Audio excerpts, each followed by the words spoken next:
નમસ્તે, સ્વાગત છે આપનું આપણા કાર્યક્રમમાં કે જેનું નામ છે ગોષ્ઠી વિથ વિકલ્પ કોટવાલ. હાલ આપણા દેશમાં ઉપરાષ્ટ્રપતિ જગદીપ ધનખડજી એમની એક સ્પીચ, એમનું એક ભાષણ ખૂબ ચર્ચામાં રહ્યું. એવું ભાષણ કે જેની અંદર આપણા દેશની શાસન વ્યવસ્થાના 3 અંગો, ધારાકીય અંગ કે જે કાયદાઓ ઘડે, કારોબારી અંગ કે જે એ જ કાયદાઓનો અમલ કરાવે, વહીવટ ચલાવે, ન્યાયિક અંગ કે જે ન્યાય આપે, કાયદાઓનું અર્થઘટન કરે. આ 3 અંગો વચ્ચે ભારતના બંધારણ હેઠળ સત્તાનું વિભાજન થયેલું છે. There is separation of powers between this 3 organs. પણ જાણે કે આ સત્તાના વિભાજનમાં જે એક સંતુલન રહેલું છે ને, એ સંતુલન ખોરવાઈ રહ્યું છે.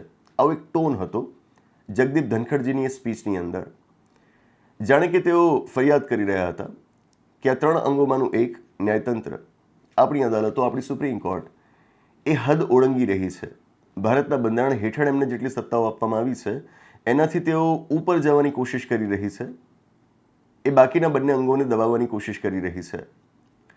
આના કારણે આ સ્પીચ ખૂબ ચર્ચામાં રહી અને આજની આ ગોષ્ઠીમાં આપણે એ જ સ્પીચ વિશે ચર્ચા કરવાના છીએ. સ્પીચ ઘણી લાંબી છે, લગભગ 35-40 મિનિટની આખી સ્પીચ છે. મેં આખી જોઈ છે અને એમાંથી જે સૌથી અગત્યના મુદ્દાઓ મને લાગ્યા એ હું આજે આપની સાથે આ ગોષ્ઠીમાં ચર્ચીશ. મુદ્દાઓમાંના અમુક એવા છે કે જેની સાથે હું સંપૂર્ણપણે સહેમત છું. મને વાતો બિલકુલ બરાબર લાગે છે, પણ સાથે અમુક મુદ્દાઓ એવા છે કે જે મારી દ્રષ્ટિએ બિલકુલ અયોગ્ય છે. હું એની સાથે જરાય સહેમત નથી.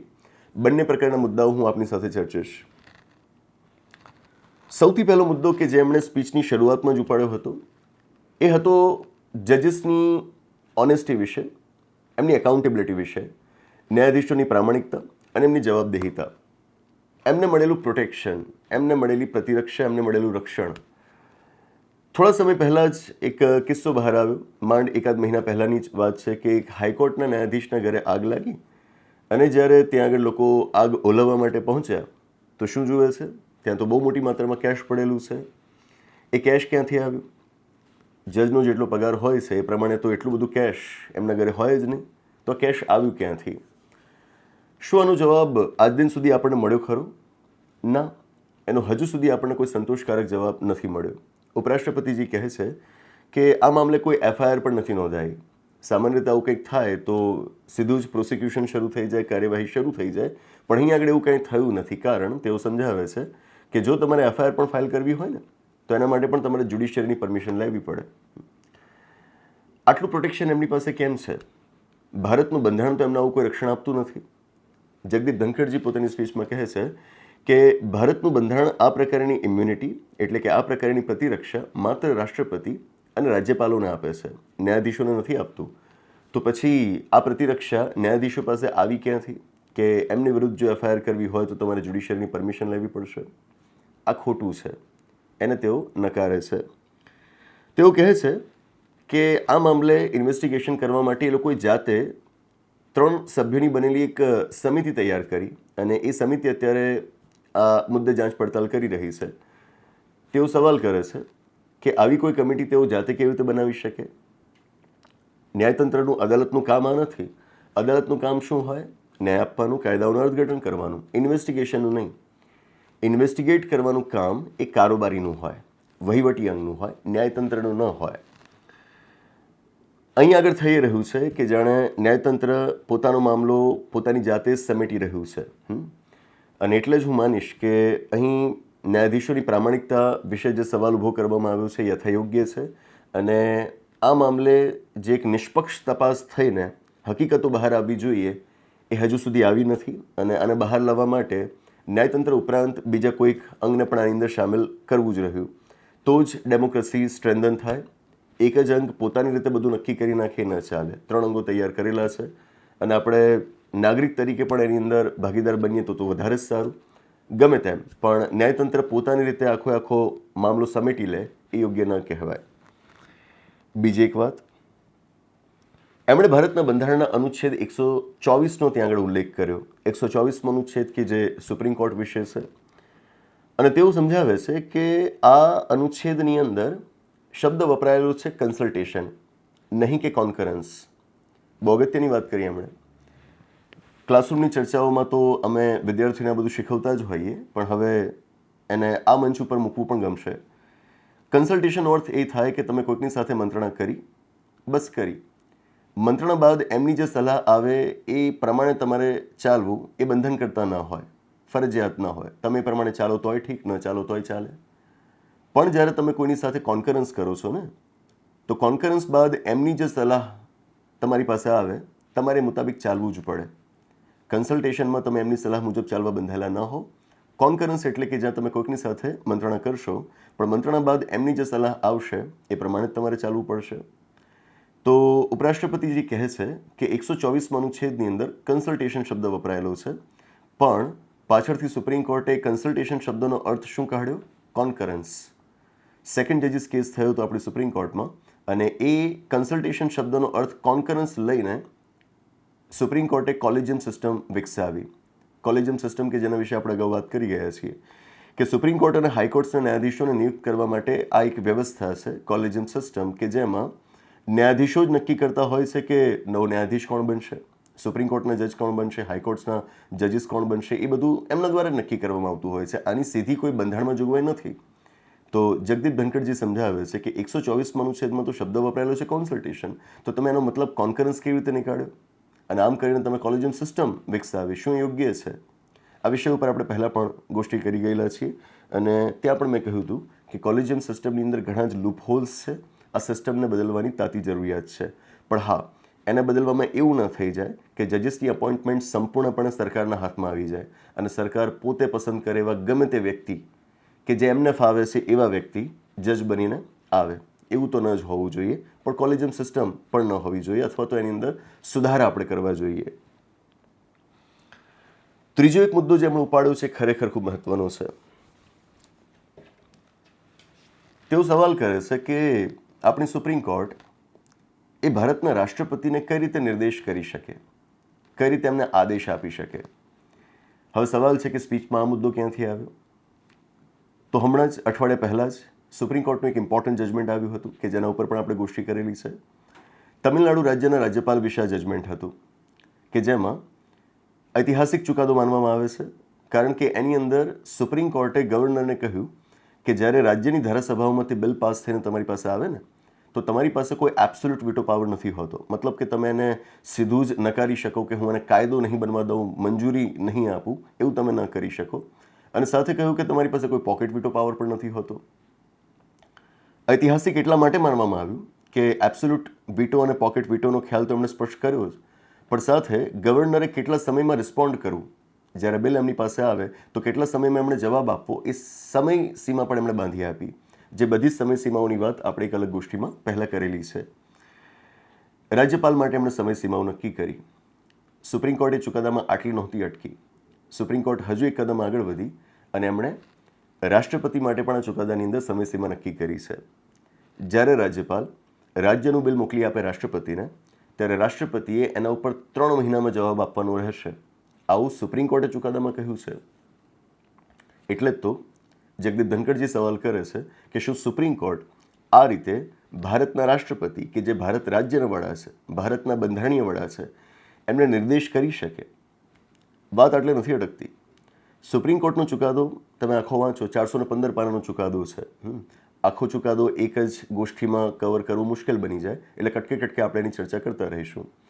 તો આ ચુકાદાની અંદર સુપ્રીમ કોર્ટ હજુ એક કદમ આગળ વધી છે અને એમણે કહ્યું છે કે જો રાજ્યપાલ આટલી સમયસીમામાં કામ નથી કરતા તો રાજ્ય સરકાર પાસે અધિકાર રહેશે કે તે આ કોર્ટ પાસે આવે, એટલે કે સુપ્રીમ કોર્ટ પાસે આવે, અને પછી રાજ્યપાલને એ પ્રમાણે કામ કરાવડાવવા માટે સુપ્રીમ કોર્ટ એમને મેન્ડેમસ ઇસ્યુ કરી શકશે. મેન્ડેમસ એટલે કે પરમાદેશ. જ્યારે પણ કોઈ જાહેર સત્તામંડળો એમણે જે ફરજ નિભાવવાની થાય એ ન નિભાવી રહ્યા હોય ત્યારે કોર્ટ એમને એક આદેશ જારી કરે, એને કહેવાય પરમાદેશ, ઇંગ્લિશમાં કહેવાય મેન્ડેમસ. એક રીટ છે. તો સુપ્રીમ કોર્ટ કહે છે કે અમે રાજ્યપાલને મેન્ડેમસ ઇસ્યુ કરી શકીએ છીએ. એટલું જ નહીં, રાષ્ટ્રપતિ જો સમયસીમામાં કામ ન કરે તો અમે રાષ્ટ્રપતિને પણ મેન્ડેમસ ઇસ્યુ કરી શકીશું. આ બહુ ગંભીર બાબત કહેવાય કે શું સુપ્રીમ કોર્ટ, દેશની અદાલતો એ આપણા બંધારણીય વડાઓને આ રીતે મેન્ડેમસ ઇસ્યુ કરી શકે? આ ચુકાદા પહેલાં સુધી સામાન્ય રીતે કોન્સ્ટિટ્યુશનમાં એક સેટલડ પોઝિશન માનવામાં આવતી. ઇવન પુસ્તકોમાં પણ આ રીતે આપણે લખીએ છીએ કે મેન્ડેમસ એક એવી રીત છે કે જેનો ઉપયોગ તમે કોન્સ્ટિટ્યુશનલ હેડ્સ બંધારણીય વડાઓની વિરુદ્ધ ન કરી શકો. તમે રાષ્ટ્રપતિ રાજ્યપાલને ન કહી શકો કે આ તમારું કામ છે, તમારે કરવાનું હોય, બરાબર. અદાલત એવું ન કરી શકે. પણ આખી કોન્સ્ટિટ્યુશનલ પોઝિશન જાણે કે ચેન્જ થઈ ગઈ છે અને સુપ્રીમ કોર્ટ કહે છે કે અમે તમને મેન્ડેમસ ઇસ્યુ કરી શકીશું. જગદીપ ધનખડજીની અહીં આગળ આર્ગ્યુમેન્ટ એ છે કે આખા કોન્સ્ટિટ્યુશનની અંદર એકમાત્ર પોઝિશન છે પ્રેસિડેન્ટ ઓફ ઇન્ડિયાની, એકમાત્ર હોદ્દો છે ભારતના રાષ્ટ્રપતિનો કે જેઓ પોતાની શપથમાં કહે છે કે આઈ shell preserve, protect and defend the constitution. મતલબ આખા બંધારણની અંદર એકમાત્ર રાષ્ટ્રપતિના હોદ્દા માટે એવી શપથ નક્કી કરાયેલી છે કે જેમાં એમણે શપથ લેતી વખતે કહેવાનું હોય કે હું બંધારણની રક્ષા કરીશ. અને વાત સાચી પણ છે. બાકીના જેટલા પણ હોદ્દેદારો બંધારણમાં નક્કી કરાયેલા છે ને એમની શપથ તમે વાંચજો. બંધારણની અંદર જે શપથો આપેલી છે એમાં એમણે ક્યાંય એવું નથી કહેવાનું હતું કે હું બંધારણની રક્ષા કરીશ. એમણે એવું કહેવાનું હોય છે કે હું બંધારણ પ્રત્યે વફાદાર રહીશ, હું બંધારણ પ્રત્યે વફાદાર રહીશ. અહીં આગળ રાષ્ટ્રપતિ શું કહે છે? બંધારણની રક્ષા હું કરીશ. તો જે રક્ષા કરવાવાળી વ્યક્તિ છે, બંધારણનું રક્ષણ કરવાવાળી વ્યક્તિ છે, એને સુપ્રીમ કોર્ટના ન્યાયાધીશો કહેશે કે તમારે આ રીતે કામ કરવાનું હોય, બંધારણને આ પ્રમાણે જાળવવાનું હોય, કે જ્યારે તેઓ ખુદ રાષ્ટ્રપતિ જેવી શપથ તો લેતા નથી.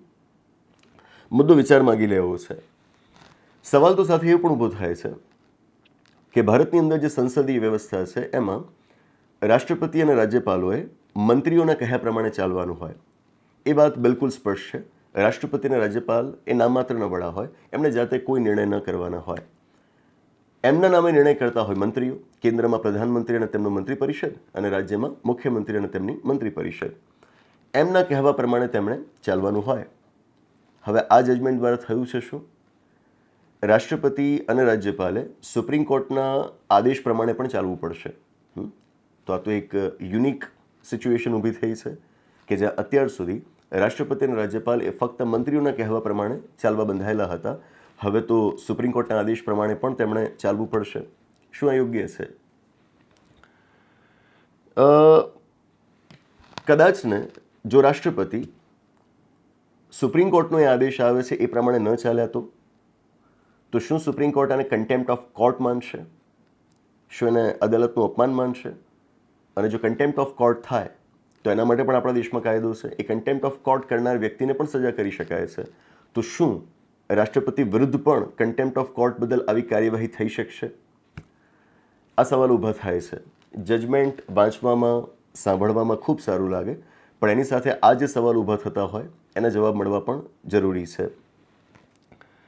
આ રીતે જોતાં જગદીપ ધનખડજીનો પક્ષ સાચો લાગે, પણ સાથે બીજો પણ એક પક્ષ આપણે વિચારવો રહ્યો. અને પક્ષ એટલે કે રાષ્ટ્રપતિને ભારતના બંધારણે ચોક્કસ સત્તાઓ સોંપેલી છે અને એ ચોક્કસ છે કે એમણે શપથ બંધારણનું રક્ષણ કરવા માટેના લીધેલા છે. પણ જો તેઓ સમયસીમામાં કામ નથી કરતા, ભલે બંધારણની અંદર સમયસીમા નક્કી ન કરાયેલી હોય, પણ લાંબા સમય સુધી કોઈક મેટરને એ પડી જ રહેવા દે છે. તમે લેજિસ્લેટિવ બિઝનેસ રોકી રહ્યા છો, તમે એક્ઝિક્યુટિવ બિઝનેસ રોકી રહ્યા છો, તો શું આ યોગ્ય કહેવાય? આપણી ફેડરલ સિસ્ટમ છે, સમવાયી વ્યવસ્થાની અંદર જો રાષ્ટ્રપતિ દ્વારા કરવામાં આવતું કોઈ કૃત્ય કે જેમાં તમે કોઈક મેટરને કારણ વગરની લંબાવી રહ્યા છો, એનાથી રાજ્યોનું હિત જોખમમાં મુકાય છે, તો શું એનાથી ભારતના બંધારણ હેઠળ આપણે જે સંઘવાદ તૈયાર કરેલો છે, શું એને નુકસાન નથી પહોંચતું? સવાલ તો આ પણ ઊભો થાય છે. તો રાષ્ટ્રપતિને કેમ સુપ્રીમ કોર્ટ આદેશ ના આપી શકે? ચોક્કસ આપી શકતા હોવા જોઈએ. રાષ્ટ્રપતિ કશું ખોટું કરી જ ન શકે એવું તો છે નહીં ને. ભારતના બંધારણના ઘડવૈયાઓએ પણ એવું માન્યું હતું કે રાષ્ટ્રપતિમાં પણ કોઈ ખામી હોઈ શકે, એ પણ કોઈ ભૂલ કરી શકે, બને કે તેઓ પણ બંધારણનું ઉલ્લંઘન કરે. આ વિચાર એમની પાસે હતો, એટલે જ તો એમણે બંધારણની અંદર જ રાષ્ટ્રપતિના મહાભિયોગ માટેની વ્યવસ્થા રાખી છે. ઇમ્પીચમેન્ટ ત્યાં આગળ એની પ્રોવિઝન રાખવામાં આવેલું છે. ઇમ્પીચમેન્ટ એટલે મહાભિયોગ. રાષ્ટ્રપતિ વિરુદ્ધ મહાભિયોગ ચલાવી શકાય સંસદના બંને ગૃહોમાંથી. ક્યારે ચલાવી શકાય? તો ત્યાં આગળ કારણ નોંધાયેલું છે કે when he or she has violated the constitution, જ્યારે એમણે બંધારણનો ભંગ કર્યો હોય, બંધારણનું ઉલ્લંઘન કર્યું હોય ત્યારે.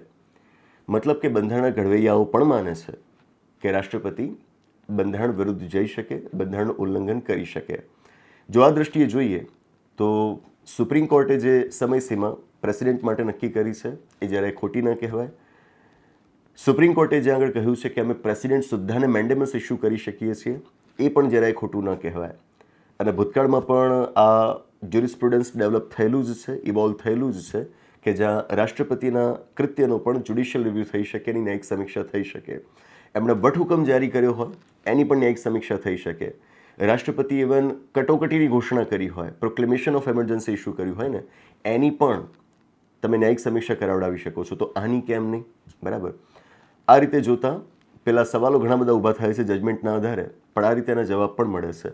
તો આ મુદ્દો એક એવો કે જેમાં હું જગદીપ ધનખડજી સાથે સંપૂર્ણપણે સહેમત નથી. શરૂઆતના જે 2 મુદ્દા હતા એમાં હું સંપૂર્ણપણે સહેમત છું, પણ આ મુદ્દામાં હું એમની સાથે સહેમત નથી. વધુ એક મુદ્દો એમણે ઉપાડ્યો હતો, એ હતો ભારતના બંધારણના અનુચ્છેદ 145, આર્ટિકલ 145, સબ આર્ટિકલ 3. શેના વિશે છે અનુચ્છેદ? તો એમાં જ્યારે કોઈક મામલો સુપ્રીમ કોર્ટમાં એવો આવે કે જે મામલાની અંદર બંધારણનું અર્થઘટન કરવાનું હોય, બંધારણનું અર્થઘટન કરવાની વાત જ્યારે સુપ્રીમ કોર્ટની સામે આવે ને, ત્યારે તમારે આર્ટિકલ 145, સબ આર્ટિકલ 3 વાંચવાનો હોય કે જેમાં કહેવાયું છે કે આવા મામલાઓમાં સુપ્રીમ કોર્ટે 5 ન્યાયાધીશોની બેન્ચ બનાવવાની રહેશે. 5 ન્યાયાધીશોની બેન્ચ બનાવવાની રહેશે. મતલબ કે કોન્સ્ટિટ્યુશનલ મેટર્સ હોય તો એ મેટર સાંભળવા માટેની બેન્ચ, કોન્સ્ટિટ્યુશન બેન્ચ, એ ઓછામાં ઓછા 5 જજીસની બનેલી હોવી જોઈએ. તો ધનખડજીનું કહેવું એ છે કે જ્યારે આપણું બંધારણ બન્યું ને, ત્યારે આપણી પાસે સુપ્રીમ કોર્ટમાં માત્ર 8 ન્યાયાધીશો હતા. તો બંધારણના ઘડવૈયાઓએ કર્યું શું? એ 8માંથી 5ને, એટલે કે અડધાથી વધારેને કોન્સ્ટિટ્યુશનલ મેટર્સ સાંભળવા માટે કહ્યું. બરાબર. આજે આપણા સુપ્રીમ કોર્ટની અંદર 34 ન્યાયાધીશો છે. 34 ન્યાયાધીશો છે તો પણ કોન્સ્ટિટ્યુશનલ મેટર્સને સાંભળવા માટે 5 જ ન્યાયાધીશો અડધાથી વધારે હોવા જોઈએ. એમનો કહેવાનો ઇમ્પ્લિસિટ મિનિંગ આ છે કે અહીંયા પણ અડધાથી વધારે હોવા જોઈએ. તો મતલબ 18 ન્યાયાધીશો તો તમારી કોન્સ્ટિટ્યુશન બેન્ચમાં ઓછામાં ઓછા હોવા જોઈએ. હવે આ વાત મને યોગ્ય એટલા માટે નથી લાગતી કારણ કે આપણી પાસે જ્યારે પણ કોન્સ્ટિટ્યુશનલ મેટર્સને સાંભળવા માટે બેન્ચીસ બની છે તો એવું નથી કે દર વખતે 5 જજીસની જ બેન્ચીસ બની છે. તમારી પાસે 9 જજીસની બેન્ચીસ પણ બનેલી છે, 11 જજીસની બેન્ચીસ પણ બનેલી છે. કેશવાનંદ ભારતી કેસનો ચુકાદો આપવા છો એમાં તો 13 જજીસની બનેલી બેન્ચ હતી, 13 ન્યાયાધીશોની બેન્ચ હતી. અત્યાર સુધીની સૌથી મોટી બેન્ચ એમાં બની હતી. તો આ વાત હું નથી માનતો કે એટલી બધી આપણને ધ્યાનાકર્ષક લાગવી જોઈએ. વધુ એક મુદ્દો જે એમણે ઉપાડ્યો હતો એ હતો બંધારણના અનુચ્છેદ 142 વિશે, અને કહું કે ભાષા એમની થોડીક એગ્રેસિવ બની જાય છે ત્યાં આગળ. ભારતના બંધારણનો અનુચ્છેદ 142 કે જેના વિશે તેઓ કહે છે કે it is like a nuclear missile against democratic forces. એટલે કે આપણા દેશમાં જે લોકતંત્રને જાળવી રાખવા માટે મતતા લોકો છે ને, એની સામે 142 અનુચ્છેદનો ઉપયોગ સુપ્રીમ કોર્ટ એક ન્યુક્લિયર મિસાઇલ તરીકે કરે છે. બહુ એગ્રેસિવ લેંગ્વેજ છે.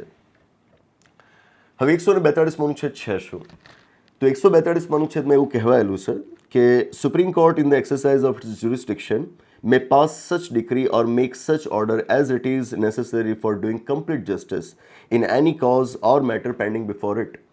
એટલે કે સુપ્રીમ કોર્ટ સમક્ષ કોઈક મેટર પેન્ડિંગ હોય એમાં સંપૂર્ણ ન્યાય કરવા માટે, કમ્પ્લીટ જસ્ટિસ, સંપૂર્ણ ન્યાય કરવા માટે સુપ્રીમ કોર્ટ ડિક્રી ઇસ્યુ કરી શકે, ઓર્ડર પાસ કરી શકે. બહુ એક્સ્ટ્રાઓર્ડિનરી મેકેનિઝમ છે અને બંધારણના ઘડવૈયાઓએ બહુ વિચારીને આ અનુચ્છેદ ત્યાં આગળ મૂકેલો હતો. વાત એવી છે કે ઘણી વખત ન્યાયિક પ્રક્રિયામાં એવું બને કે કાયદો મૂંગો થઈ જાય, લો બીકમ્સ સાયલન્ટ. અમુક ચોક્કસ બાબતોમાં તમને કાયદા તરફથી કોઈ માર્ગદર્શન જ ન મળે, તમને એના માટેની કોઈ જોગવાઈ જ ન મળે. પ્રક્રિયામાં તમારે આગળ વધવું હોય તો કાયદો જાણે કે ત્યાં ચૂપ થઈ જાય. બરાબર. અથવા તો બીજી કોઈક બાબત એવી હોય કે જ્યાં આગળ ન્યાયિક પ્રક્રિયા ઉપર એક રીતની રોક લાગી જતી હોય, ન્યાય તમે ના આપી શકતા હો. બરાબર. હવે કાયદો ચૂપ થઈ જાય અથવા તો કોઈક અવરોધ આવે, એનાથી કંઈ તમારે ન્યાયિક પ્રક્રિયા થોડી થંભાવી દેવાની છે. ન્યાય તો તમારે આપવાનો જ આપવાનો છે. આને ધ્યાનમાં રાખીને બંધારણના ઘડવૈયાઓએ આ અનુચ્છેદ 142 મૂકેલો હતો, જેનો મૂળ વિચાર જ આ છે કે wherever the law is silent, wherever the law is silent or justice would otherwise be denied, અથવા તો બીજી કોઈક રીતે ન્યાયને જાણે કે નકારવામાં આવતો હોય, આવામાં ભલે કાયદો ચૂપ રહે, સુપ્રીમ કોર્ટ પોતાનું કામ કરશે, ન્યાયિક પ્રક્રિયા ચાલતી રહેશે અને સુપ્રીમ કોર્ટે એમાં કમ્પ્લીટ જસ્ટિસ ડિલિવર કરવા માટે, સંપૂર્ણ ન્યાય આપવા માટે જે કરવાનું થાય એણે કરવાનું રહેશે. ભૂતકાળમાં સંખ્યાબંધ એવા ઉદાહરણો આપણને જોવા મળશે કે જ્યાં અનુચ્છેદ 142નો ઉપયોગ કરીને સુપ્રીમ કોર્ટે એવી બાબતોમાં ન્યાય કર્યો હોય કે જ્યાં કાયદાની ગેરહાજરીમાં, યોગ્ય વ્યવસ્થાની ગેરહાજરીમાં કદાચ એ પ્રક્રિયા જ ખોરંભે ચડી ગઈ હોત, તો 142માં અનુચ્છેદને સાવ નકારવાને કોઈ કારણ નથી. એ હું સ્વીકારીશ કે પહેલાંના સમયમાં, એટલે કે બંધારણ લાગુ થયું એની તરત બાદના વર્ષોમાં આપ જોશો તો 142માં અનુચ્છેદનો જેટલો ઉપયોગ હતો એ બહુ ઓછો હતો. આજે એનો ઉપયોગ ખૂબ વધી ગયો છે. તો આનો અર્થ એવો ન લેવાય દર વખતે કે જ્યુડિશિયરી વધારે પડતી એક્ટિવ બની ગઈ છે. આનો એક અર્થ એવો પણ લેવાય કે બને કે અન્યાયપૂર્ણ પ્રક્રિયાઓ પણ વધી રહી છે. તો અહીં આગળ ન્યાય આપવા માટે 142માં અનુચ્છેદનો સહારો સુપ્રીમ કોર્ટે વધારે લેવો પડે છે. તો આ એક રીતે કદાચ વ્યવસ્થાની ખામી પણ સૂચવે છે. તો આ મુદ્દો પણ એવો કે જ્યાં આગળ હું ઉપરાષ્ટ્રપતિજી સાથે સહેમત નથી. છેલ્લી વાત, એમણે પોતાની સ્પીચમાં એક રીતે ક્રિટિસિઝમ કરી એક પુસ્તકની, જે પુસ્તક હજુ પ્રકાશિત જ થયું છે 14 એપ્રિલના રોજ, અને એ પુસ્તક લખ્યું છે આપણા સુપ્રીમ કોર્ટના એક રિટાયર્ડ જજ છે રોહિન્ટન નરીમન. આપણે પહેલાં ફાલિયાસ નરીમન સર વિશે વાત કરી હતી, એમના દીકરા. તો રોહિન્ટન નરીમન સરે હમણાં એક પુસ્તક લખ્યું છે ધ બેસિક સ્ટ્રક્ચર ડોક્ટ્રિન. 14 એપ્રિલે જ હજુ પબ્લિશ થયું છે. મેં હજુ ખરીદ્યું પણ નથી, એટલે સ્વાભાવિક રીતે મેં વાંચ્યું નથી, બરાબર. પણ એમાં એમણે બેસિક સ્ટ્રક્ચર, બંધારણના મૂળભૂત માળખાનો ખ્યાલ આખું એક પુસ્તક લખીને સમજાવ્યું છે. વિચારો કે એક કોન્સેપ્ટ ઉપર લોકો આખું પુસ્તક લખતા હોય, બરાબર. કેવડી મોટી વાત કહેવાય. તો અહીં રોહિન્ટન નરીમાનને એક રીતે નામ લીધા વગર જગદીપ ધનકરજી ક્રિટિસાઇઝ કરે છે કે તમે બેસિક સ્ટ્રક્ચરના કોન્સેપ્ટની વાહવાહી કરી રાખો છો, બરાબર. એમને યોગ્ય નથી લાગતું. અને હું આપને જણાવું કે જગદીપ ધનકરજીએ પહેલાં પણ બેસિક સ્ટ્રક્ચરનો આ જે ડોક્ટ્રિન છે એને વખોડેલો છે, અને એ વાત લગભગ 1-2 વર્ષ જૂની છે. એ વખતે પણ હું આ વિષય ઉપર ગોષ્ઠી કરવાનો હતો, પણ કોઈ કારણોસર રહી ગયું હશે. આજે એની સાથે જોડી દઉં છું. તો જગદીપ ધનકરજીએ પહેલાં પણ બેસિક સ્ટ્રક્ચરના ડોક્ટ્રિનને નકારેલો છે. તેઓ માને છે કે ભારતના બંધારણમાં બેસિક સ્ટ્રક્ચરનો એક્સપ્લિસિટ મેન્શન તો ક્યાંય છે જ નહીં, સીધો ઉલ્લેખ તો ક્યાંય છે જ નહીં, બંધારણમાં એ શબ્દો તો ક્યાંય વપરાયેલા છે જ નહીં. તો જ્યુડિશિયરીએ કેશવાનંદ ભારતી કેસના ચુકાદામાં પોતાની રીતે ખ્યાલ વિકસાવ્યો. કેવી રીતે? બેસિક સ્ટ્રક્ચરના ખ્યાલને તેઓ અનકોન્સ્ટિટ્યુશનલ માને છે, બંધારણ વિરુદ્ધનો માને છે. બેસિક સ્ટ્રક્ચરનો ખ્યાલ એક એવો ખ્યાલ છે કે જેના દ્વારા સંસદની સત્તા ઉપર એક બહુ મોટી રોક લાગી જાય છે. સંસદ બંધારણમાં કોઈક સુધારો પણ કરે ને, અને જો સુધારાને પડકારવામાં આવે સુપ્રીમ કોર્ટની અંદર, સુપ્રીમ કોર્ટ કહી શકે કે આ તો બંધારણના મૂળભૂત માળખાનું ઉલ્લંઘન કરે છે, અને આનો આધાર બનાવીને એ સુધારાને ખારીજ કરી શકે છે. સંસદ દ્વારા કરવામાં આવેલા બંધારણીય સુધારાને જો સુપ્રીમ કોર્ટ બેસિક સ્ટ્રક્ચરના નામ પર ખારીજ કરી શકતી હોય, તો વિચારો કે બેસિક સ્ટ્રક્ચરનો ખ્યાલ કેટલો મજબૂત હશે. અને એટલે જ ભૂતકાળમાં આવું બનેલું છે કે ઘણા બધા વ્યક્તિઓએ, ઇવન આપણા સુપ્રીમ કોર્ટના રિટાયર્ડ ચીફ જસ્ટિસ રંજન ગોગોઈજી, કે જે હાલ રાજ્યસભાના સભ્ય છે, એમણે પણ રાજ્યસભાની અંદર આ બેસિક સ્ટ્રક્ચરના કોન્સેપ્ટની સામે સવાલ ઊભા કર્યા હતા. જગદીપ ધનકરજીએ ફરી એકવાર આની સામે સવાલ ઊભો કર્યો છે, પણ આ વખતે એમણે નિશાનો સાધ્યો છે ક્યાં આગળ? રોહિન્ટન નરીમનજી ઉપર, બરાબર. એમના પુસ્તક દ્વારા તેઓ બેસિક સ્ટ્રક્ચરના કોન્સેપ્ટને પ્રસરાવી રહ્યા છે, જે ખોટું છે એમ કહીને તેમણે બેસિક સ્ટ્રક્ચરના કોન્સેપ્ટને અહીં આગળ વખોડ્યો છે. તો આ હતી એમની સ્પીચ. ફાઇનલ ઓબ્ઝર્વેશન્સ જો હું આપું તો હું કહીશ કે ક્રિટિસિઝમ હોવી જોઈએ, જ્યુડિશિયરીની ક્રિટિસિઝમ હોવી જોઈએ. જગદીપ ધનકરજીએ જે પ્રકારની ક્રિટિસિઝમ કરી એ હોવી જ જોઈએ. પણ એ ક્રિટિસિઝમ કોણે કરવાની હોય? મારે કરવાની હોય, તમારે કરવાની હોય, મીડિયા કરે, ઘણા બધા લોકો કરી શકે, બધા કરી શકે. બને ત્યાં સુધી કોન્સ્ટિટ્યુશનલ ફંક્શનરીઝે, બંધારણીય પદ પર બેઠેલા વ્યક્તિઓએ આવું ન કરવાનું હોય. એટલા માટે ન કરવાનું હોય કારણ બંધારણે ઉપરાષ્ટ્રપતિનો હોદ્દો તૈયાર કર્યો છે, બંધારણે સુપ્રીમ કોર્ટ તૈયાર કરી છે, હાઈકોર્ટ તૈયાર કરી છે. હવે જો આ જ ઇન્સ્ટિટ્યુશન્સ જાહેરમાં રીતે એકબીજાની ક્રિટિસિઝમ કરતા હશે ને, તો આ બંધારણીય વ્યવસ્થા પરથી ધીરે ધીરે લોકોનો વિશ્વાસ ઉઠતો જાય. ઉપરાષ્ટ્રપતિ જો સુપ્રીમ કોર્ટની સામે આવી શંકા ઊભી કરતા હોય, તો સામાન્ય લોકોને જ્યુડિશિયરી ઉપર કેવી રીતે વિશ્વાસ રહે? મેં કહ્યું એમ, જ્યુડિશિયરી ક્રિટિસિઝમથી પરે નથી, એને ટીકા થવી જ જોઈએ. લોકતંત્રમાં દરેકની ટીકા થવી જોઈએ, પણ સવાલ એ છે કે ટીકા કરશે કોણ? મેં ખુદ જ્યુડિશિયરીના અમુક જજમેન્ટનું ઘણું ક્રિટિકલ એક્ઝામિનેશન આપણા ગોષ્ઠીઓમાં કરેલું છે. સુપ્રીમ કોર્ટના ઘણા એવા ચુકાદાઓ છે કે જે મને અયોગ્ય લાગ્યા છે, તો એની હેલ્ધી ક્રિટિસિઝમ આપણે કરતા રહ્યા છીએ, બરાબર. પણ કોન્સ્ટિટ્યુશનલ ફંક્શનરી દ્વારા જ્યારે આ કરવામાં આવે ને તો એનાથી ધીરે ધીરે ન્યાયિક વ્યવસ્થા પરથી લોકોનો વિશ્વાસ ઉઠતો જાય.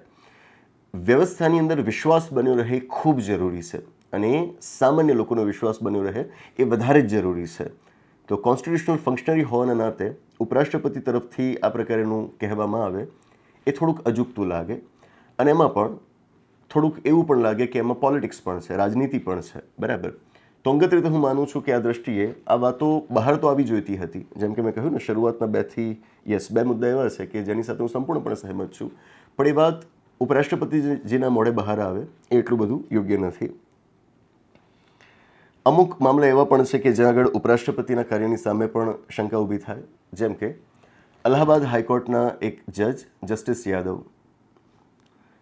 યાદવ કે જેમણે થોડાક સમય પહેલાં એક સભાની અંદર જાહેરમાં મુસલમાનો વિરુદ્ધ બહુ ખરાબ ટિપ્પણીઓ કરી હતી. એક કોમ્યુનલ સ્પીચ જ એમણે આપેલી હતી. આપણે એના ઉપર પણ ગોષ્ઠી કરેલી છે અને દેશભરમાં એના ઉપર ખૂબ ચર્ચાઓ થઈ. જસ્ટિસ યાદવના એ કૃત્યને બહુ વખોડવામાં આવ્યું. પછી શું એમની વિરુદ્ધ શું કાર્યવાહી થઈ? કોઈ નહીં. એટલે કે જેવી સંતોષકારક રીતે થવી જોઈએ એવી તો કોઈ કાર્યવાહી થઈ જ નથી. એટલે પછી નક્કી કર્યું ઓપોઝિશન પાર્ટીઝે કે આપણે આમને હોદ્દા ઉપરથી દૂર કરાવીએ. ભારતના બંધારણમાં માટેની વ્યવસ્થા છે.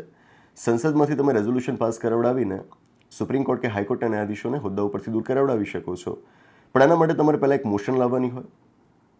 રાજ્યસભામાંથી લગભગ 55 સભ્યોએ આના માટેની મોશન લાવવા માટે ઉપરાષ્ટ્રપતિ એ જ હોદ્દાની રૂએ રાજ્યસભાના અધ્યક્ષ હોય તો અત્યારે જગદીપ ધનખડજી આપણી રાજ્યસભાના અધ્યક્ષ છે, તો એમને એ પ્રસ્તાવ આપ્યો. એ વાતને પણ લગભગ અત્યારે 2 કે 3 મહિના થઈ ગયા. જગદીપ ધનખડજીએ હજુ સુધી એના ઉપર કોઈ કામ નથી કર્યું અને એ કામ કેમ નથી કર્યું એનો કોઈ જવાબ પણ નથી મળતો. તો જસ્ટિસ યાદવને દૂર કરવા માટેનો એ જે પ્રસ્તાવ હતો એના સંદર્ભે એમણે શું કામ કર્યું એનો પણ જવાબ આપણે જોઈશે. અને સાથે આપણે એ પણ જણાવું કે ખુદ જગદીપ ધનખડજી વિરુદ્ધ અગાઉ એમને હોદ્દા ઉપરથી દૂર કરવા માટેનો પ્રસ્તાવ લાવવામાં આવેલો છે, પણ જો કે પસાર નહોતો થઈ શક્યો, કહો કે ઇન્ટ્રોડ્યુસ જ નહોતો થઈ શક્યો એક રીતે. મુદ્દે કહેવાની વાત એ છે કે શાસન વ્યવસ્થાની અંદર રહેલા અંગોએ ગરિમા જાળવી રાખવા માટે આ જરૂરી છે કે બને ત્યાં સુધી પબ્લિક પ્લેટફોર્મ પર આ રીતે ક્રિટિસિઝમ ન કરવી જોઈએ એકબીજાની. અને ક્રિટિસિઝમમાં પણ એક હદને તો ક્યારે ન ઓળંગવી જોઈએ. ક્રિટિસિઝમ પણ થઈ શકે, પણ એક હદ જ્યારે એવી ઓળંગાઈ જાય કે જ્યારે વ્યવસ્થા પરથી લોકો વિશ્વાસ ગુમાવી બેસે તો એ આપણી વ્યવસ્થા માટે સારું નથી, આપણા લોકતંત્ર માટે સારું નથી. બસ એ જ આશા રાખું કે આ સ્પીચનું એનાલિસિસ આપને ગમ્યું હશે અને એ એનાલિસિસમાં બંધારણના જે અલગ અલગ આયામ મેં આપની સમક્ષ રજૂ કર્યા એ પણ આપને સાંભળવા ગમ્યા હશે. તો બસ આની સાથે આ ગોષ્ઠીની આગળ સમાપ્ત જાહેર કરીએ છીએ. આવનારા એપિસોડમાં આવી જ કોઈક નવી વાત સાથે, એક રસપ્રદ ચર્ચા સાથે, એક નવી ગોષ્ઠી સાથે પાછા મળીશું. આભાર. નમસ્તે.